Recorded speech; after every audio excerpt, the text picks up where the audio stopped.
দর্শক বিপিএল এর সিলেট স্ট্রাইকার্সের দৈন্যদশা যেন কাটছে না। চোট জর্জরিত দল এবার বিদায় নিল বিপিএল এর আসর থেকেই। এদিকে সিলেট স্ট্রাইকার্সকে এক পেশে হার উপহার দিয়ে ফরচুন বরিশাল জায়গা করে নিয়েছে শেষচারে। দর্শক রংপুর রাইডার্সের পর দ্বিতীয় দল হিসেবে প্লে অফ নিশ্চিত করেছে এতে করে ফরচুন বরিশাল।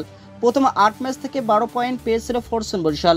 আজ সিলেট স্ট্রাইকার্সকে হারানোর পর তাদের নামের পাশে যোগ হয়েছে আরও 2টি পয়েন্ট। সব মিলে 14 পয়েন্ট পাওয়ায় প্লে অফ নিশ্চিত করেছে ফরচুন বরিশাল। দর্শকের আগে প্রথম দল হিসেবে এবারে আসরে প্লে অফে গিয়েছিল রংপুর রাইডার্স। অন্যদিকে সিলেট কাগজে কলমে এখনও টিকে থাকলেও তাদের আদৌ প্লে অফে যাওয়ার সম্ভাবনা নেই বললেই চলে। দর্শক প্রথম 8 ম্যাচে জিতে আগে প্লে অফ নিশ্চিত হয়েছিল রংপুর রাইডার্সের। অপেক্ষা ছিল বাকি 3 দলের, তাদের একটি বর্তমান চ্যাম্পিয়ন ফরচুন বরিশাল। দর্শক সিলেট স্ট্রাইকার্সকে উড়িয়ে 3 ম্যাচ হাতে রেখে প্লে অফ নিশ্চিত করেছে তামিমের দল।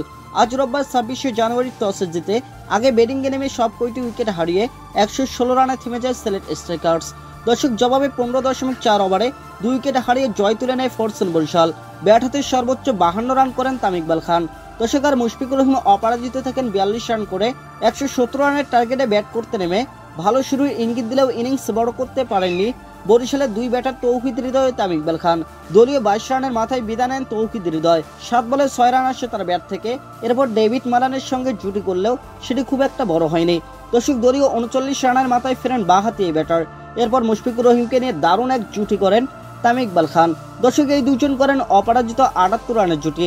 সিলেটের হয়ে বল হাতে একটি করে উইকেট শিকার করেন নাহিদুল ইসলাম ও সুমন খান।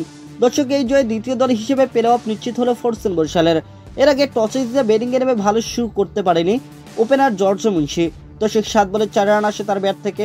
এরপর আরেক ব্যাটার জাকির হাসানও পারেনি রানের চাকা সচল রাখতে। দর্শক দলীয় 14 রানের মাথায় ফেরেন এই বাঁহাতি ব্যাটার। নিয়মিত বিরতিতে উইকেট হারিয়ে 116 রানে থামে সিলেট স্ট্রাইকার্স।